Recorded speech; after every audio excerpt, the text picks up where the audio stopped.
Le bon éleveur, c'est quelqu'un qui connaît bien ses bêtes, qui sait quand il y a un problème, qui en un coup d'œil, il voit ce qui se passe, quoi.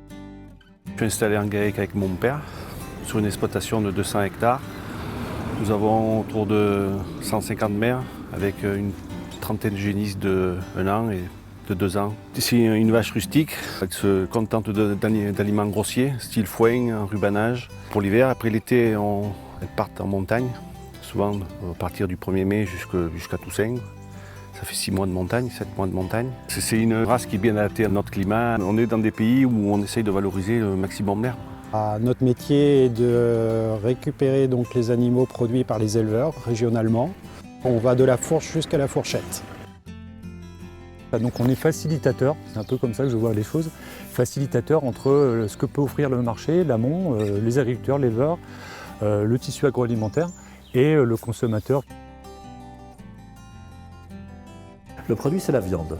Alors, une viande, mais une viande de provenance.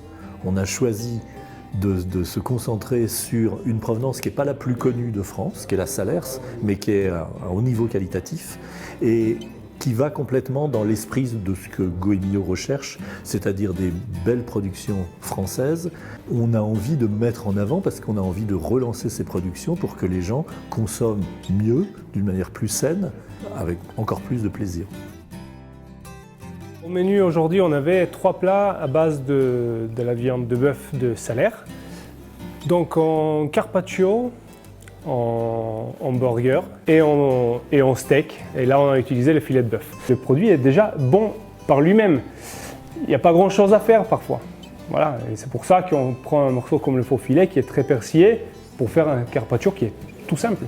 On a eu exactement toute la production depuis l'éleveur jusqu'à l'assiette, avec toute une chaîne vertueuse de spécialistes, de professionnels. Et ce que je trouve vraiment intéressant, c'est les discussions qu'on peut avoir, c'est chacun apprend de l'autre évidemment.